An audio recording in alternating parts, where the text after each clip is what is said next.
Dieu Tout-Puissant, notre Père Céleste, nous te remercions au nom de Jésus-Christ pour le privilège que tu nous accordes ici de nous humilier devant toi, étends ta main sur nos cœurs et bénis la prédication de l'Évangile. Sois la force de notre foi, sois la force de ton Église, sois les boucliers protecteurs, sois aussi le refuge face à tout danger. Tu es Dieu en vérité et infaillible, c'est toute la ligne. Ta parole demeure éternellement. Cette parole est infaillible dans notre vie de foi et dans nos marches quotidiennes. Nous n'avons pas meilleur recours que ça. Ton message nous a appris que tout est incertain ici-bas. Excepté la parole de Dieu. Les affaires sont incertaines. Les emplois sont incertains. La santé de corps est incertaine. Le souffle de vie c'est incertain. Tout ce que nous avons ici-bas, tout ce que nous voyons ici-bas, tout ce que nous entendons ici-bas, tout est incertain, Seigneur. Excepté ta parole. C'est les sons le plus sûr, les sons le plus crédibles. C'est à quoi s'accrocher pour vivre éternellement. Bénis nos cœurs. Attache-les à ta parole, alors que chacun fait de son mieux. Sois notre soutien sur toute la ligne. Et tu répandre le Saint-Esprit dans l'Église et transmettre la foi. Que cette foi soit agréée de Dieu, que le Saint-Esprit soit reçu dans les âmes. Le sceau du Dieu vivant.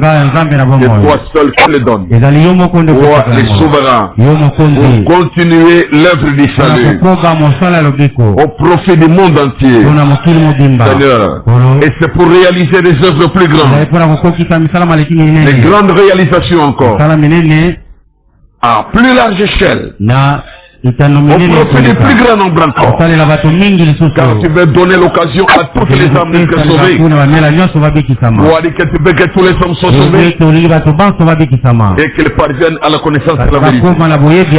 C'est ainsi que la parole est répandue, elle est prêchée et repréchée, elle est transmise par voie de sonde, et la voix des prédicateurs va jusqu'aux extrémités de la terre pour atteindre chaque âme. Tout prétexte à ceux qui cherchent des excuses pour ne pas s'engager envers Dieu, ni se soumettre à son royaume. Sois le secours de chaque âme, donne le salut à ceux qui sont sincères, et bénis la reine de ce soir, la présence de ses enfants. Au nom de Jésus-Christ, nous prions ici. Amen. Amen. Nous allons lire la Sainte Parole de Dieu. Dans la Bible, Jean chapitre 12, Jean chapitre 14, je vais dire le verset 12.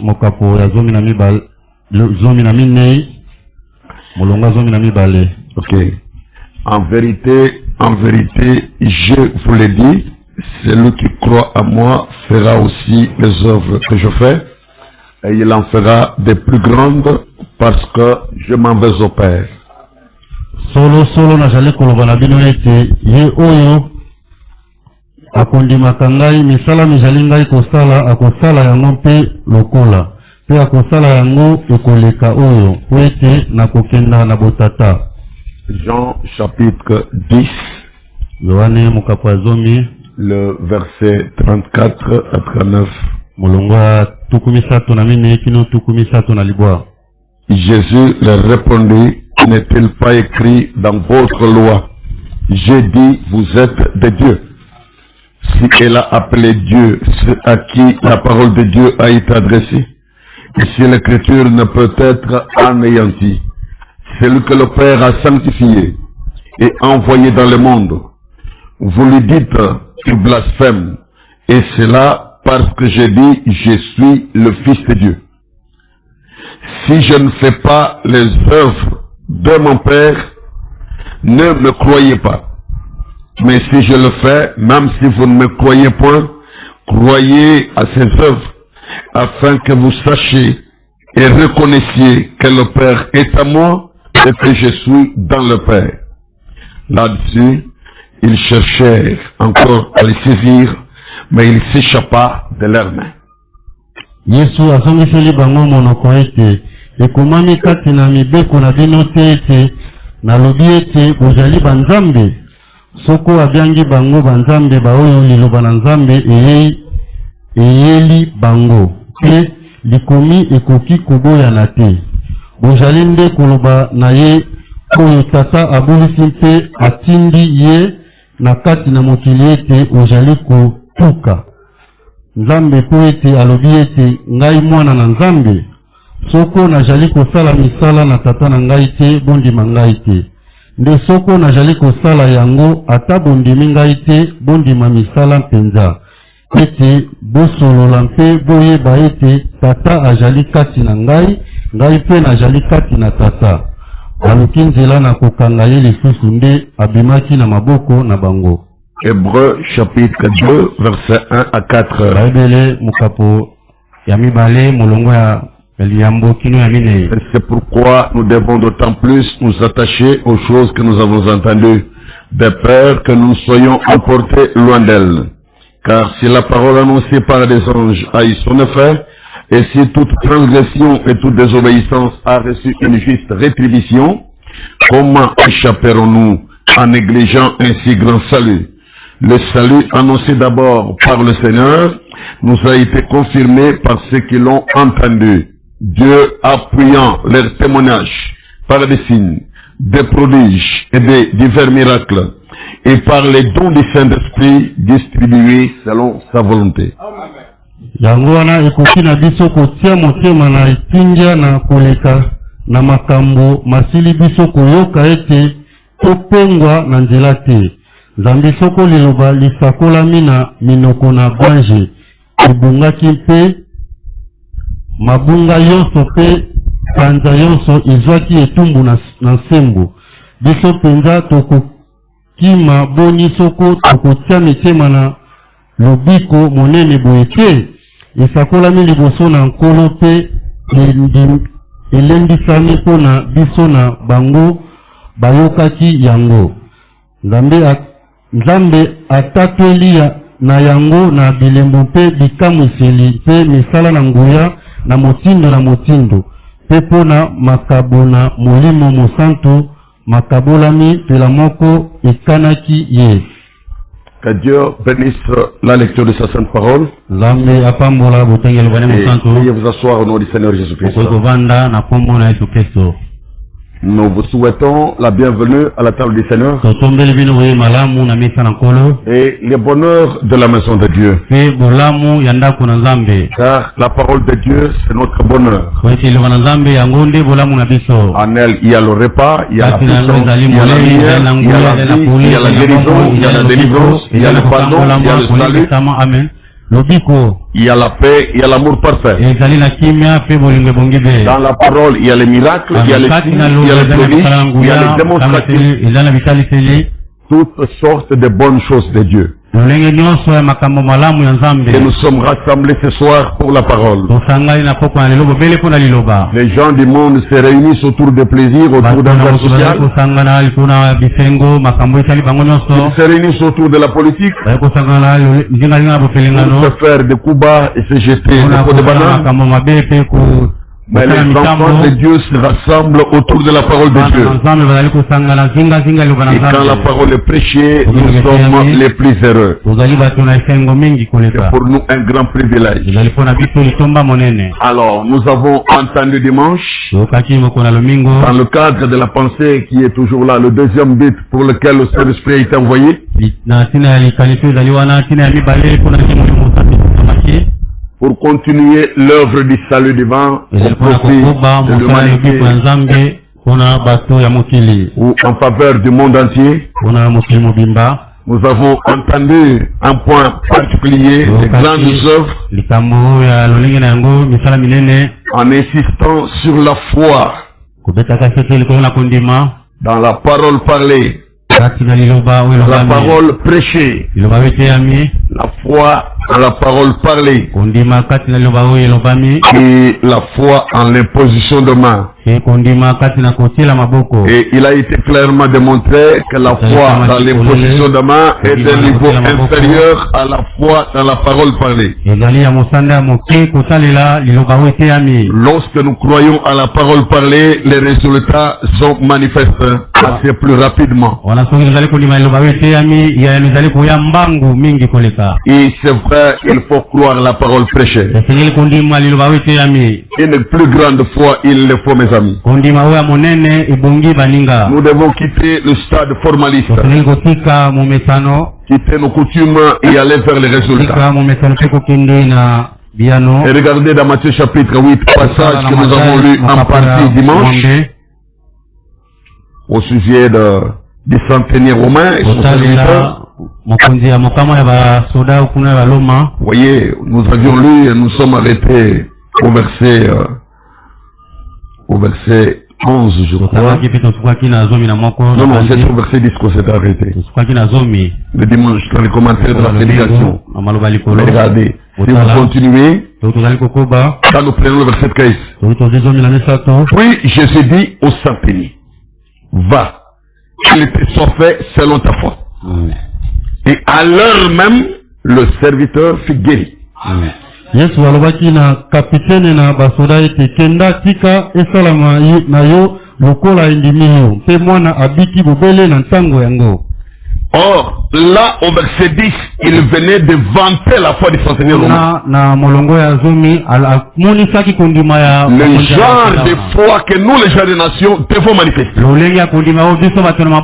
genre de foi que nous, l'église des nations, devons posséder. Il était dit au verset 10, après l'avoir entendu l'expression du langage de foi de cet homme, le centenier romain. Un logique, mais qui a cru. Après l'avoir entendu, Jésus fut dans l'étonnement et il dit à ceux qui les suivaient, je vous le dis en vérité, même en Israël, je n'ai pas trouvé une aussi grande foi. Solo najali kolobana bino nakuti kondima bongo atakati na Israeli te. Et pourtant lui Jésus-Christ dans sa mission terrestre, wana Yesu kati na musala na yawana mabele, rattaché à son corps terrestre, wekanga bina nzoto na ya mabele, interposé entre sa naissance terrestre et sa mort terrestre. Notre Seigneur Jésus-Christ en tant que serviteur de l'Éternel, en tant que prophète promis depuis le temps de Moïse, en tant qu'homme envoyé de Dieu, et il y a une mission, un mandat divin. Il avait pourtant déclaré que je n'ai été envoyé que vers les brebis perdues de la maison d'Israël. Et quand un jour la femme syrophénicienne est venue, avec le cas de sa fille qui était cruellement tourmentée par les démons, Jésus lui a répondu un peu sèchement pour dire, mais il n'est pas bon de prendre le pain des petits enfants et de le donner aux petits chats. Pour lui dire en d'autres termes que tu appartiens à la race de chien et tu viens poser le problème, tu viens demander les privilèges des enfants de la maison. Comme s'il n'avait pas de droit là-bas. Effectivement, nous les gens des nations, nous n'avons pas droit de quitter en Israël autrefois. Nous étions taxés d'incirconcis par ceux qui étaient circoncis sur le rocher. On ne pouvait même pas manger avec nous. Un circoncis ne pouvait pas s'asseoir à la même table avec un homme de nations. Nous étions des personnes non grata, indésirables, sans droit de cité en Israël, sans promesse et étrangers aux alliances. C'est cette situation-là qu'a vécu finalement la femme syrophénicienne. Mes chers amis, ici dans Ephésiens chapitre 2, verset 11 et 12, il est écrit ceci. C'est pourquoi vous autrefois païens dans la chair, appelés incirconcis, par ce qu'on appelle circoncis, et qui les sont en la chair par la main de l'homme. c'est vous et moi. Bokanisa ete bino bozalaki liboso bapagano mpo na nzoto bobyangami bato na esute na bango basili kokatama ngenga na kokatama na nzoto penza. Souvenez-vous que vous étiez en ce temps-là sans Christ. On n'avait pas de Messie. On n'avait pas de sauveur. On ne connaissait rien du salut. Nos ancêtres n'en savaient rien. L'air à Dieu qu'ils adoraient étaient tous des idoles. Il n'y avait ni Christ, ni Dieu véritable. On ne connaissait pas le Créateur. Nous étions païens ignorants. Perdus dans tous nos sentiers, dans tous nos voies. Des brebis errantes, chacun suivait sa propre voie. C'est ce que nous étions. Même nos ancêtres qui étaient cela. Personne ne pouvait lever son petit doigt et dire moi j'ai fait exception. Ce que l'Écriture dit, ça reflète nos origines, d'où nous venons. Qui est celle qui amène la vérité? Je ne sais pas dire pas ma famille. Pas notre clan, pas notre tribu. Notre ethnie à nous, notre nation. Vous n'étiez rien du tout. Souvenez-vous que vous étiez en ce temps-là sans Christ. Privé du droit de cité en Israël, ne pouvant même pas posséder quoi que ce soit en Israël. Même pas être appelé citoyen. Quand même un homme de nation adhérait à la religion des Juifs, il ne portait pas le nom de citoyen juif, il n'avait pas la citoyenneté juive, mais il était appelé un prosélyte. Donc,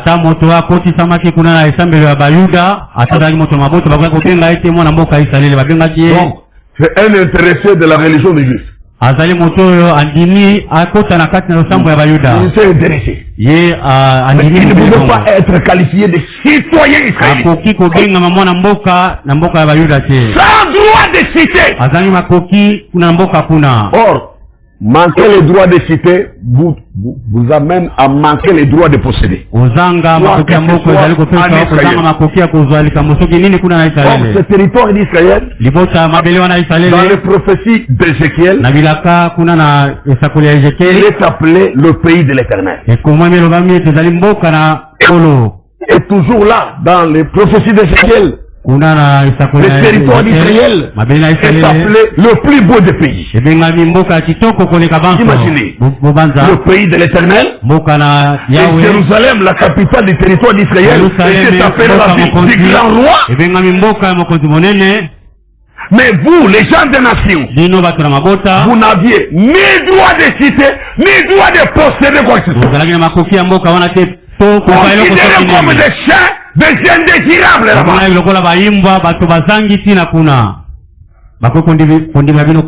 Souvenez-vous que vous étiez en ce temps-là sans Christ, privé du droit de citer en Israël, étranger aux alliances de la promesse, sans espérance et sans Dieu dans le monde.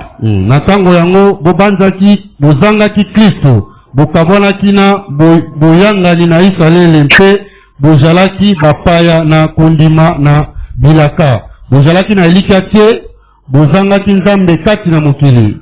On naissait comme des petits cochons, comme des petits chiots. On grandissait comme des ânes sauvages. Et on mourait comme des petites fourmis. Même pas d'espérance dans le monde. Quelque chose sur quoi compter pour demain, après demain. Rien du tout, frère. Nous étions perdus. Complètement égarés. Sans possibilité d'être retrouvés. Mais si aujourd'hui nous pouvons invoquer le seul nom de Yahweh, Dieu d'Israël, le seul Dieu créateur, sachez que la grâce de Dieu est une réalité. Et que l'amour de Dieu est une évidence. Et la puissance de Dieu transforme les choses. La puissance de Dieu change les gens. Voyez les évidences votre présence est une preuve. Et votre marche persévérance dans cet évangile. Il est encore dans le message promis du temps de la fin. C'est une évidence que l'amour de Dieu est une réalité. Oh, comment ne pourrons-nous pas les louer? Jésus-Christ vient et dit, je n'ai été envoyé que vers les brebis perdues de la maison d'Israël. Il a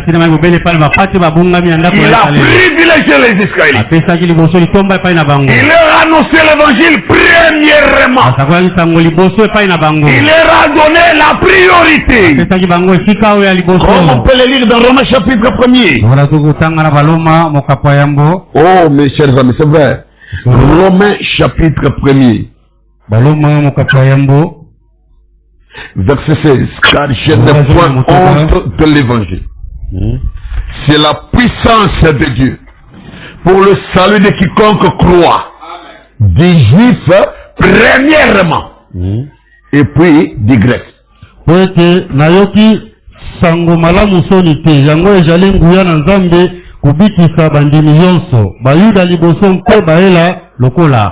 Voyez que la priorité était donnée à qui? Donc il y a un juif, il y a un homme de nation, Dieu donne priorité d'abord aux juifs. Toi tu viens là-bas comme la femme syrophénicienne. Bon, on verra tout ça. On pourra voir. C'est d'abord le pain des petits enfants.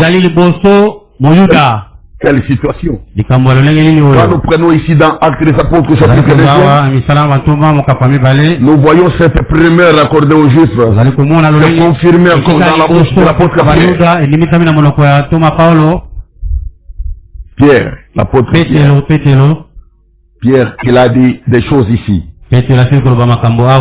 Donc à travers le Actes des Apôtres chapitre 3. Oui, Acte chapitre 3, versets 25 et 26. Vous êtes les fils des prophètes et de l'alliance que Dieu a traitée avec nos pères. Là, l'on parle à des Juifs. Mais vous êtes les fils des prophètes. Mais nous étions les fils de qui? Même pas de prophète, rien du tout. Aucun repère. Et vous êtes le fils de l'alliance que Dieu a traité avec nos pères. Quand Pierre parle comme ça à ses frères juifs, israélites, où est ta place, toi, homme de nation, congolais de naissance, africain, nulle part. C'est une affaire qui concernait d'abord Israël. Et Dieu avait dit à Abraham, toutes les familles de la terre seront bénies en ta postérité. Bino bozali bana na basakoli mpe na kondima ekatani nzambe na bandeko na bino wana elobi na ye na balama ete na kati na libota na yo mabota yonso na se makopambola. Écoutez, c'est à vous premièrement. Encore premièrement. Paul l'a dit, Pierre l'a dit aussi. C'est à vous premièrement que Dieu, ayant suscité son serviteur, l'a envoyé pour vous bénir, en détournant chacun de vous de ses iniquités. Et si nous avons des conseils comme ça, mosaleli na ye atindi ye na bino liboso, kopambola bino na kobongola bino motona mabe. Donc Dieu suscite son serviteur Jésus-Christ en tant que serviteur de l'Éternel, en tant qu'homme mandaté de Dieu, un chargé de mission divine, en tant qu'homme terrestre, le Fils de Dieu. Il avait une mission sur terre. Et le territoire de l'exercice de cette mission était essentiellement le territoire d'Israël, le pays de l'Éternel, le plus beau des pays. Oh mes chers amis, et nous les gens des nations sans droit de citer, sans Christ, sans espérance, étrangers aux alliances et aux promesses de Dieu, sans espérance, sans Dieu éternellement, totalement perdu, également déclaré sans possibilité d'être retrouvé. Mais la grâce de Dieu, source de salut pour tous les hommes, a été manifestée. Et vous savez que c'est évident, c'est réel. Elle nous enseigne des choses merveilleuses. Regardez. Après Pierre, Dieu a suscité Paul et Barnabas. Et il a envoyé Paul, solitaire comme un homme mandaté de Dieu, un serviteur du Seigneur Jésus-Christ. Et Paul est allé prêcher là-bas, chez les païens. Mais avant d'aller chez les païens, lui aussi a donné priorité aux Juifs. Dans Actes chapitre 13,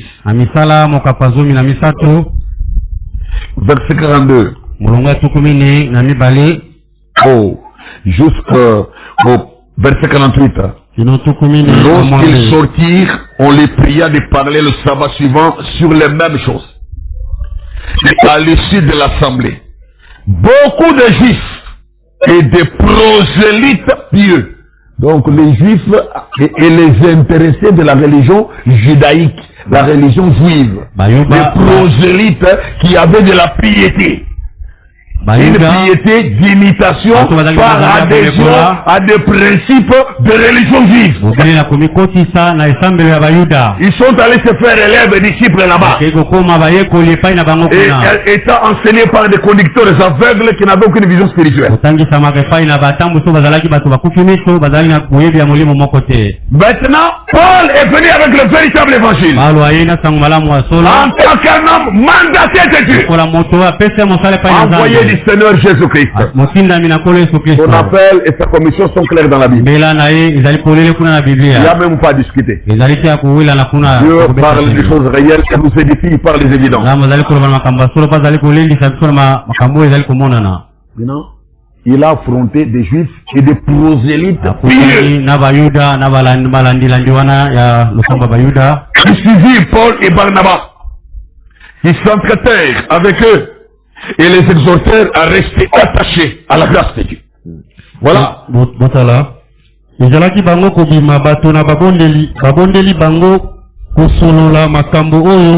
na bango na sabata na sima.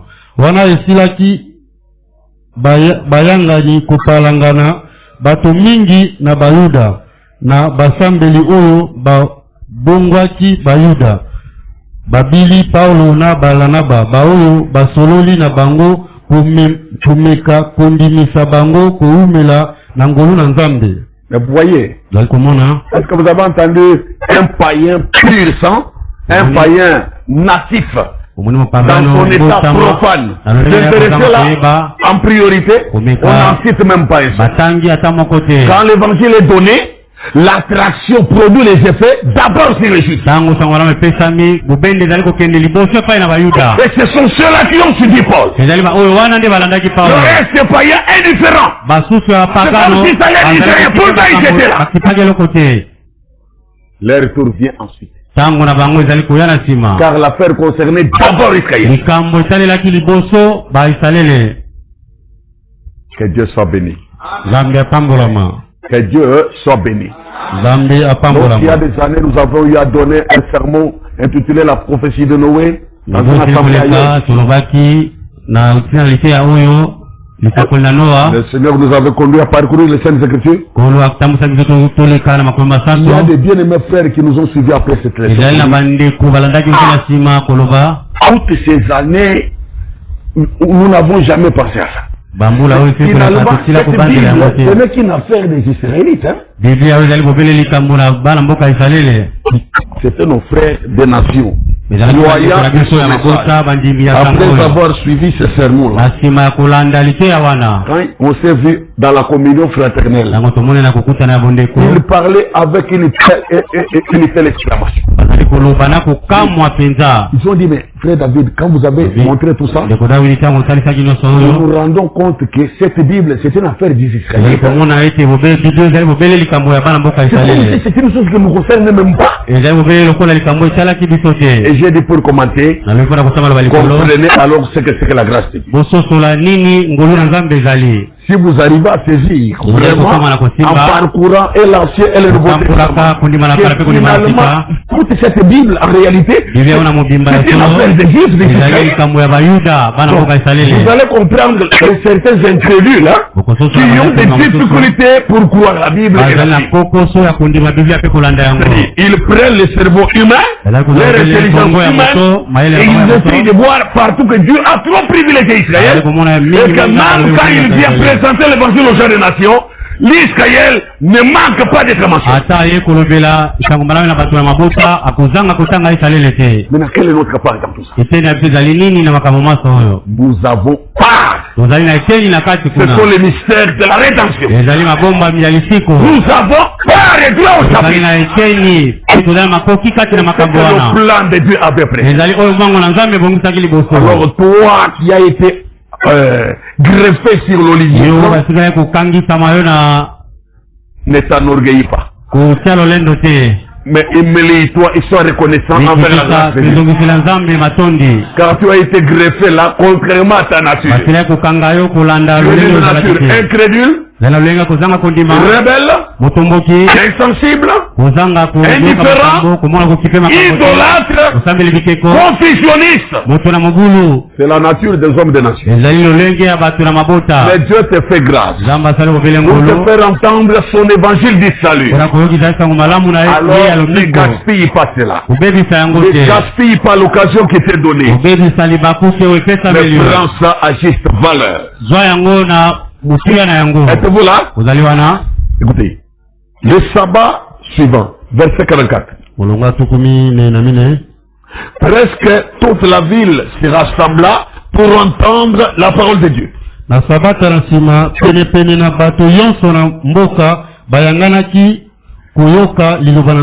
Déjà en parlant du sabbat, vous voyez de qui était le programme de culte et de religion. Donc les gens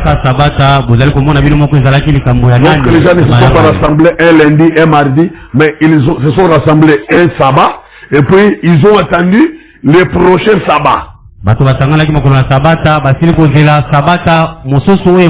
Donc c'était la religion.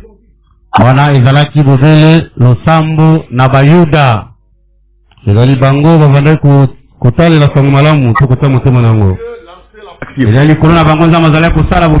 suscitait la paix pour leur donner l'occasion en priorité. Alors les Juifs, verset 45, les Juifs voyant la foule furent remplis de jalousie et ils s'opposaient à ce que disait Paul en les contredisant et en l'injuriant.